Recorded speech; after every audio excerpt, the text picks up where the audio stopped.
सिंध जी हिक सदी जी पड़ाडे ऐं अज़ीम ॾाहे इब्राहिम जोए खे भेटा पेश करण लाइ आर्ट्स काउंसिल पारां तकरीब कोठाई वई। तकरीब आर्ट्स काउंसिल जे एशिया ऑडिटोरियम में मुनक़िद कई वई, जंहिंमें VC Sindh Madressatul Islam, Mohammad Ali Shaikh, Noorul Huda Shah, Ayaz Latif Palijo, doctor Fahmida Hussain Jami Chandio, professor Saleem Memon, professor Ejaz Qureshi, Rahat Saeed, Ayub Sheikh ऐं मोहसिन जोए समेत अदीबनि ऐं शाइरनि वॾी तादाद में शिरकत कई। जन इब्राहिम जोए जी ज़िंदगी ऐं कयल ख़िदमतुनि ते ॻाल्हाईंदे चयो त जोए साहब असांजे विच में नाहे, पर उन जूं कयल ख़िदमतूं नथियूं विसारे सघजनि। इब्राहिम जोए तरक़ी पसंद अदब ऐं फ़लसफ़े जो हिकु नओं लाड़ो मुतारफ़ करायो।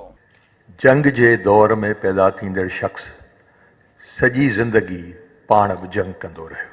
जोयो साहब जिथे जिथे वियो, जंहिं उमिरि जे मरहले में वियो, हुन उतां पिरायो ऐं जेको कुझु पिरायो उहो असांखे ॾिनो।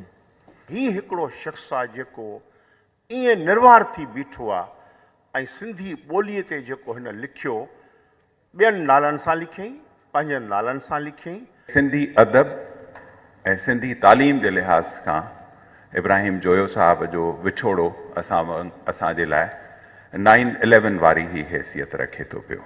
हुन नंढपण में ई इहे माण्हू ग़ैर मामूली हूंदा आहिनि, उन्हनि खे हिकिड़ो विजन हूंदो आहे, नज़र हूंदी आहे, उनखे हिकिड़ो मक़सदु मिली वियो, उन मक़सद खे दग न पे मिलियो, उनखे रस्तो न पे मिलियो,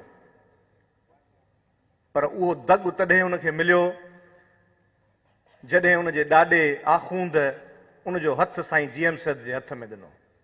उन मौक़े ते इमदाद हुसैनी पिण इब्राहिम जोए जी यादि में पंहिंजो लिखियलु नज़म पढ़ियो। कैमरामैन सलाम सां गॾु अब्दुल्ला सोलंगी, सिंधी न्यूज़, कराची।